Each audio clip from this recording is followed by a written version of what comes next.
오늘 하나님께서 우리에게 주시는 말씀은 신약 성경 사도행전 4장 13절로부터 21절까지 말씀이 되겠습니다.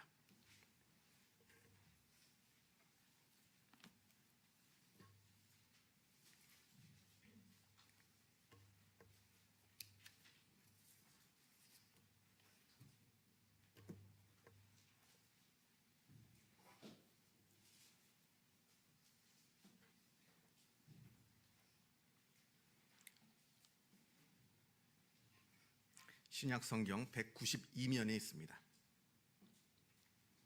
신약 성경 사도행전 4장 13절에서부터 21절까지 말씀을 봉독합니다. 이 계시의 말씀을 봉독할 때에 살아계신 하나님의 음성을 다 함께 들으실 수 있기를 바랍니다. 그들이 베드로와 요한이 담대하게 말함을 보고 그들을 본래 학문 없는 범인으로 알았다가 이상히 여기며 또 전에 예수와 함께 있던 줄도 알고 또 병 나은 사람이 그들과 함께 서 있는 것을 보고 비난할 말이 없는지라 명하여 공회에서 나가라 하고 서로 의논하여 이르되 이 사람들을 어떻게 할까? 그들로 말미암아 유명한 표적 나타난 것이 예루살렘에 사는 모든 사람에게 알려졌으니 우리도 부인할 수 없는지라 이것이 민간에 더 퍼지지 못하게 그들을 위협하여 이후에는 이 이름으로 아무에게도 말하지 말게 하자 하고 그들을 불러 경고하여 도무지 예수의 이름으로 말하지도 말고 가르치지도 말라 하니 베드로와 요한이 대답하여 이르되 하나님 앞에서 너희의 말을 듣는 것이 하나님의 말씀을 듣는 것보다 옳은가 판단하라. 우리는 보고 들은 것을 말하지 아니할 수 없다 하니 관리들이 백성들 때문에 그들을 어떻게 처벌할지 방법을 찾지 못하고 다시 위협하여 놓아주었으니 이는 모든 사람이 그 된 일을 보고 하나님께 영광을 돌림이라. 아멘. 삼국유사 제2권 기2편 48대 경문대왕이라고 하는 장에 나오는 이야기입니다. 이 경문대왕이 왕이 된 직후부터 이상하게도 이 왕의 귀가 점점 당나귀 귀처럼 자라났다고 합니다. 이 사실을 왕비도 몰랐고 후궁들도 아무도 몰랐습니다. 다만 복두장이라고 하는 것은 모자를 만드는 사람을 말합니다. 이 복두장만이 이 사실을 알고 있었습니다. 이 복두장이 임금님 귀가 당나귀 귀라는 사실을 알고는 너무나 다른 사람한테 이 이야기를 해주고 싶은데 하질 못하는 겁니다. 이 이야기를 했다가는 목숨을 잃을 게 뻔하기 때문에 그러합니다. 그래서 이 이야기를 너무너무 하고 싶어서 미치겠는데 참다 도무지 참을 수가 없어서 대나무 숲에 몰래 들어가서 그곳에서 소리를 칩니다. 임금님 귀는 당나귀 귀 이렇게 외쳤습니다. 그런데 그때부터 바람만 불면 이 대나무 숲에서 임금님 귀는 당나귀 귀 하는 소리가 들렸다고 합니다. 아마 이 대나무도 들은 얘기를 너무너무 말하고 싶어서 외쳤던 게 아닌가 생각이 듭니다. 여러분 혹시 비밀 얘기를 해보신 적이 있습니까? 비밀 얘기, 이건 너만 알고 있어라, 딴 사람한테는 절대로 발설하면 안 된다 하는 그런 이야기를 해보신 적이 있습니까? 그런데 그 이야기를 하면서 다 그런 경험들이 있으실 겁니다. 그게 지켜지던가요? 그 비밀 이야기가 지켜지던가요? 이건 너만 알고 있어라 라고 내가 들었는데 그 이야기를 한 번도 나는 다른 사람한테 발설한 적이 없다. 그런 분들이 아마 안 계실 줄 압니다. 제가 개인적으로 여쭤보지는 않겠지만 여러분들의 어떤 지난 과거를 돌아보면 누구에겐가는 한 번씩 비밀을 이야기한 적이 다들 있을 겁니다. 왜냐하면 말을 하는 것, 이야기를 하는 것, 이것은 내가 알고 있는 이야기를 다른 사람한테 전해주고 싶어 하는 이것은 인간이 갖고 있는 가장 뿌리 깊은 본능 중에 하나이기 때문에 들은 이야기를 비밀로 지킨다고 하는 것은 거의 불가능에 가깝다 하는 겁니다. 아이들을 한번 보세요. 아이들 글쓰기는 배워야 됩니다. 근데 말하는 것은 배우지 않고 합니다.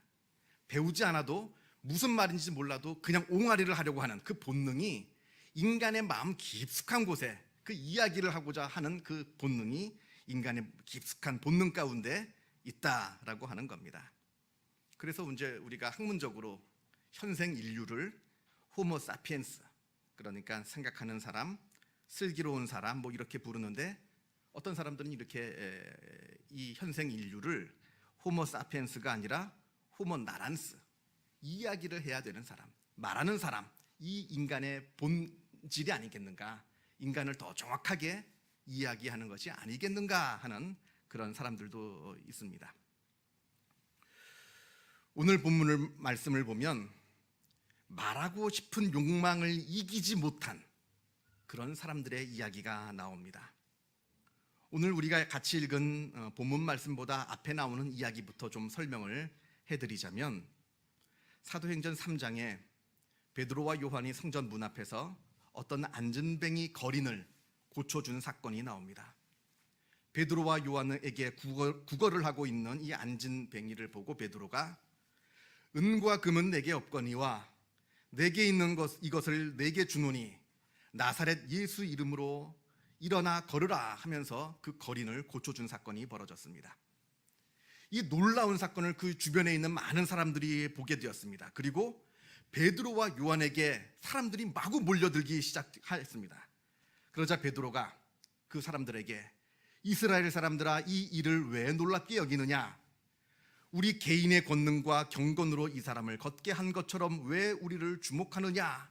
이렇게 말을 하면서 요 얼마 전에 십자가에 달려 죽으셨다가 다시 사신 예수 그리스도의 이야기를 전해줍니다. 너희가 생명의 주를 죽였도다. 그러나 하나님이 죽은 자 가운데서 그를 살리셨으니 우리가 이 일의 증인이라. 그 이름을 믿음으로 그 이름이 너희가 보고 있는 이 사람을 성하게 하였나니 예수로 말미암아 난 믿음이 너희 모든 사람 앞에서 이같이 완전히 낫게 하였느니라. 저 걷지 못하는 거린, 저 사람이 고침을 받고 일어난 것은 바로 죽었다가 다시 사신 예수 그리스도의 믿음으로 말미암아 된 것이다 라고 강력하게 베드로가 설교를 하고 있는 겁니다. 이 일 때문에 베드로와 요한이 공회에 잡혀왔습니다. 안전뱅이를 고쳐주었다고 하는 죄목으로 잡혀온 것이 아니라 십자가에 달려 죽으셨다가 다시 사신 그리스도를 증거했다라고 하는 죄목으로 잡혀오게 된 겁니다. 지금 베드로와 요한이 잡혀온 이곳, 이 산헤드린 공회는 불과 50여일 전에 우리 주 예수님께서 붙잡혀온 바로 그 자리입니다. 아마 베드로와 요한이 아마 그 마음 가운데 아마 만감이 교차했을 겁니다. 불과 50여일 전에 예수께서 잡히셔서 재판을 받으시던 이 자리에 내가 죽으시고 부활하신 예수를 증거하다가 내가 또다시 잡혀왔구나 하는 그런 많은 감정들이 아마 오고 갔을 겁니다. 아무튼 공회원들이 사도들을 신문합니다. 너희가 무슨 권세와 누구의 이름으로 이 일을 행하였느냐? 그러자 베드로가 너희가 십자가에 못 박고 하나님이 죽은 자 가운데서 살리신 나사렛 예수 그리스도의 이름으로 이 사람이 건강하게 되어 너희 앞에 섰느니라. 예수의 권세로 했다는 겁니다. 너희가 죽였으나 다시 사신 예수의 권세, 그 권세로 내가 이 사람을 고쳐주었노라고 이렇게 베드로가 강력하게 주장을 합니다. 공회원들이 보니까 안전뱅이가 일어난 것은 부정할 수 없거든요. 그건 모든 사람이 본 사건이니까 이것을 부정할 수 없으니까 그 일로 트집을 잡을 수는 없는 겁니다. 그래서 17절을 보면 이 이름으로 말하지 못하게 하자 합니다.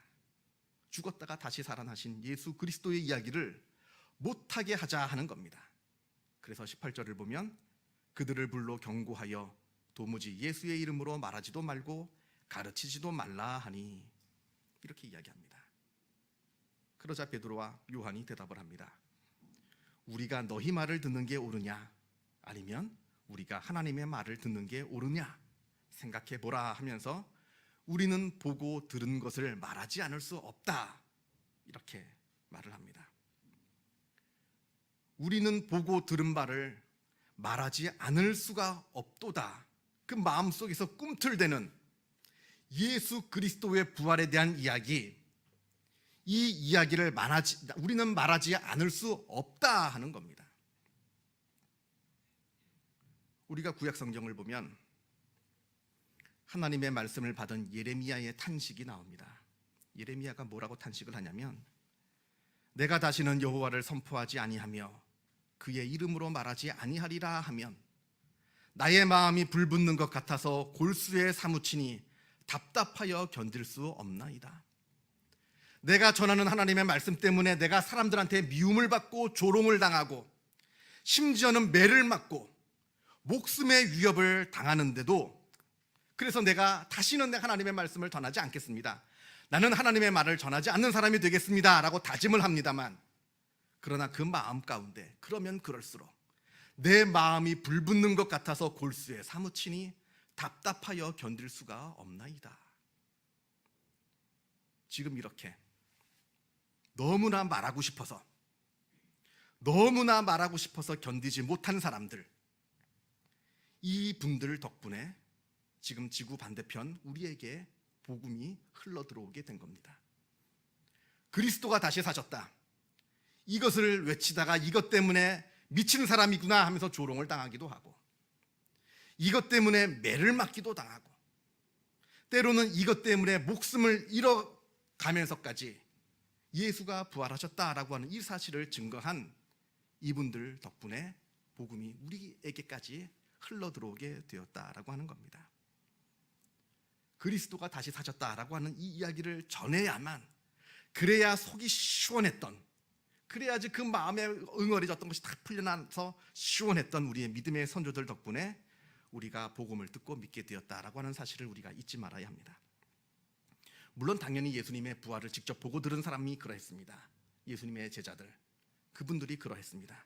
하지만 예수님의 부활을 직접 보지 못하고 그저 전에 듣기만 했던 분들도 이 이야기를 열심히 증거했다라고 하는 겁니다.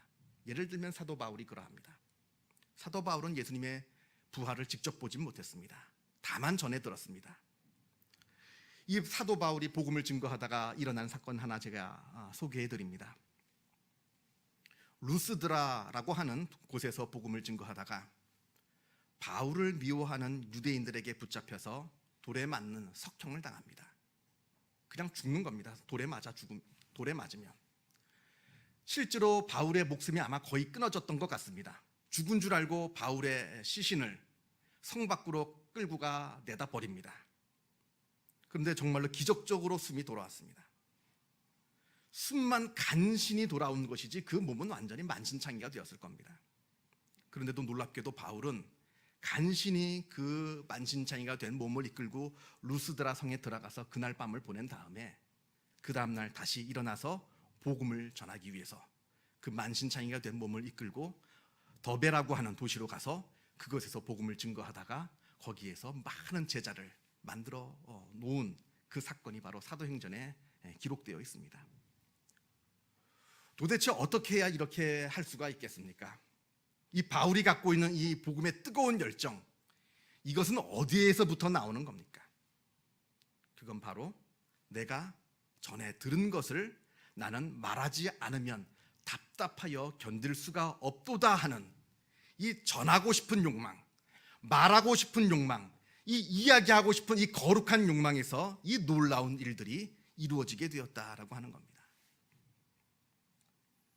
우리가 그 사람을 보면 그 사람이 그동안 먹은 음식을 알 수 있다고 합니다.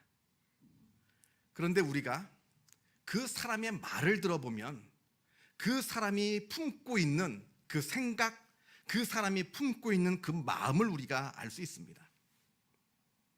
지금 우리는 무슨 말을 합니까? 어떤 말을 하고 계십니까? 우리 마음 가운데 말하지 않으면 답답하여서 불붙는 것 같은 그 일이 과연 무엇입니까? 하나님을 알지 못하는 사람들한테, 그리고 믿음의 공동체 안에서 같이 믿고 있는 우리의 형제 자매들에게, 그리고 내가 내 자신에게 무슨 말을 우리는 들려주고 있는가, 한번 우리는 되돌아봐야 한다 하는 겁니다. 기도하겠습니다. 사랑과 은혜가 충만하신 하나님 아버지, 감사합니다. 우리에게 예수 그리스도의 부활의 복음을 우리에게 들려주시고 우리로 하여금 그 이야기를 믿고 하나님의 자녀가 되게 하여 주심에 주님의 은혜에 감사를 드립니다. 이 놀라운 이야기 우리도 증거하게 하여 주옵소서.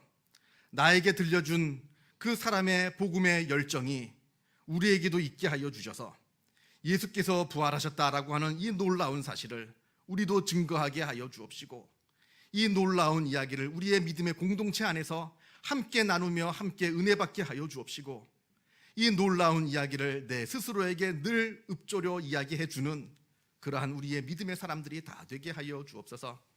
우리에게 부활의 놀라운 사건을 허락하여 주심에 감사합니다. 이 부활의 기쁨을 우리가 누리게 하여 주옵시고, 부활 안에 우리가 살아가는 놀라운 은혜가 있게 하여 주시옵소서. 모든 것 주님께 감사드리오며 이 모든 말씀 우리 주 예수 그리스도 이름으로 기도하옵나이다. 아멘.